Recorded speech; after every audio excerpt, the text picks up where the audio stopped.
céréales pour enfants avec Ignafan ku bëgg alimentation bu wér te wóor pour sa doom à partir de 6 mois à partir de juróom benn weer mën ngaa dem ci pharmacie yi nga jënd Ignafan. Pour les pharmaciens mën ngeen ravitailler wu du côté de Diopharm sous le libellé Ignafan céréales 700 grammes. Ignafan alimentation bu wér te wóor pour sa doom pour sa bébé.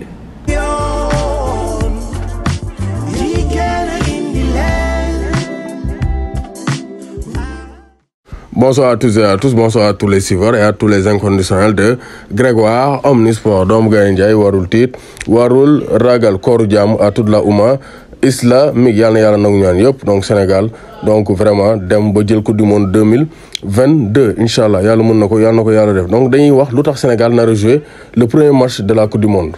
Il faut rappeler que c'est pas la première fois muy am Brésil Écosse ñoo démarré coupe du monde 98 alors que ñoom ñaar ñëpp kenn organisé wu ko France moo ko organisé woon. 2002 aussi Corée du Sud Japon ñoo organisé Sénégal France ñoo ko démarré woon Sénégal dóor ko 1-0 avec un but donc du défunt Papa Bouba Diop. Donc ren dañ leen di wax lu tax donc Qatar joué match d'ouverture.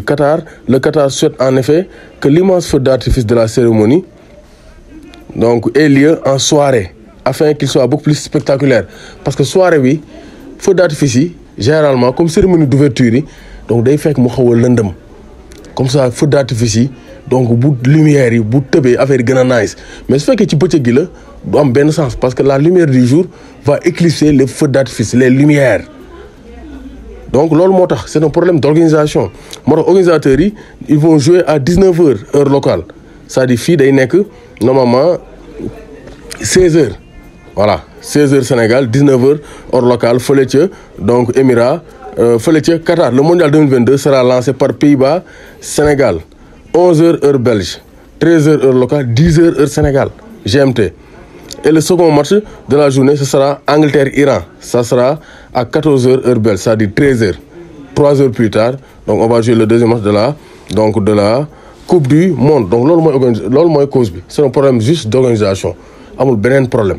Donc loolu la dañoo bëgg guddi gi bu demee ba ay 19h foofu Qatar ñu mën def feu d'artifice yi affaire yi nice parce que xam nañ ne bu ñu ko defee ay 10h du matin du nice parce que lumière bi du mën a génn parce que y a la lumière du jour donc loolu kese la. Donc Idrissa Gana Gueye et le Paris Saint-Germain ont corrigé Lorient donc ils ont mangé ils ont dévoré du merlu 5-1 avec Idrissa Gana Gueye passeur décisif donc ça c'est très clair. Donc les académiciens infligent une lourde défaite à GFC donc c'est pour dire que vraiment actuellement GFC door nañ ko ba mu tëdd. Voilà au stade Amadou Barry donc vraiment GFC dañ ko dóor Jambar a pris sa revanche sur donc GFC Guédiawaye Football Club 3-0 la ko dóor da ko dóor ba mu tëdd donc rien à dire donc ils ont été beaucoup plus forts que Guédiawaye Football Club. À Mbour l'AS Pikine remet les pendules à l'heure donc 2 buts partout en Mbour Petite Côte de Mbaye Diouf Dia et AS Pikine de Mama Faye et de Mondiaye Chelsea. Donc ça c'est très clair. Donc bonne nouvelle aussi pour l'Olympique de Marseille qui s'est imposé 4-2 avec un but de Bamba Dieng.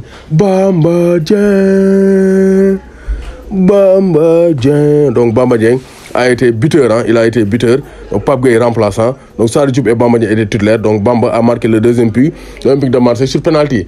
Payet nee na booy bi da koo ne est-ce que je peux tirer le penalty mu jox ko booy bi transformé ko donc Bamba Dieng il retrouve le chemin des filets 5e but de la saison pour Bamba Dieng. Donc c'est bien muy trouver donc du temps de jeu gën a amaat confiance parce que c'est un garçon d'avenir on a besoin d'un Bamba Dieng en forme. Donc Betis Séville ak Sabaly ñoom aussi ñoo écrasé Osasuna 4-1 donc rien à dire avec toujours Youssouf Sabaly donc le retour en force moom laa def vidéo démb donc vraiment il a été exceptionnel. Donc Sabaly rien à dire c'est le très haut niveau. Donc avec Sabaly le Betis peut croire donc aux places en Ligue des Champions. Donc gis nañu aussi Napoli moo dóor Lyon yi bon ils ont eu de très bons résultats Sadio Mané a gagné Edouard Mendy daal lañ fi dóor ba mu tëdd te Thomas Tuchel nee na aussi donc Mendy il peut pas les sauver à tout moment parce que il joue beaucoup de matchs. Coupe du monde qualification CAN bi il revient donc nee na il ne peut pas les sauver à tout moment moom moo ci am résultat bu xaw a donc tàggatémbe sinon ñeneen ñëpp ils ont gagné Napoli moo dóor 3-1 Atalanta Bergame et ils sont en tête du championnat devant le Milan AC de Fodé Ballo-Touré ñoom demain la ñuy jouer face à Bologne donc Milan Bologne la demain donc ça sera Ballo-Touré face à donc Ibrahima Mbaye. Donc gis nañ ne actuellement aussi ça chauffe donc Papy Djilabo a inscrit son 5e but de la saison. Moi aussi am na talent mais malheureusement équipe nationale du Sénégal profité ci moom donc lu bari Papy Djilabo encore buteur avec Gaziantep en Turquie. Moom vraiment il fait de très bons championnats, donc vraiment c'est un très bon joueur, mais malheureusement donc il n'a pas eu la carrière bi ñu doon xaar ci moom. donc loolu la leen indiloon donc fële ci Europe gis nañ ne Pedri a sauvé le FC Barcelone, rien à dire, un joli but, donc masterclass de Pedri. Actuellement donc il fait partie des meilleurs joueurs au monde, Pedri. Depuis sa révélation l'année dernière, il a fait une belle Coupe d'Europe avec l'Espagne. Actuellement il est parmi les meilleurs joueurs du FC Barcelone, Pedri. Il a sauvé le FC Barcelone 1-0 donc du piège sévillan. Donc Séville moo doon piège FC Barcelone. On se dirigeait donc vers un match nul, mais Pedri a fait la différence. Donc le Barça revient à 12 points du Real Madrid avec un match en retard. Le jeune prodige a sauvé le FC Barcelone. Donc ça c'est très clair. Donc Paris moom ba léegi Mbappé moo indi faj, donc rien à dire à chaque fois. Donc c'est Mbappé qui fait la différence. Donc Louis van Gaal annonce qu'il a un cancer de la prostate. Donc Van Gaal, est-ce que dina dem Coupe du Monde? Parce que Van Gaal il a un cancer de la prostate.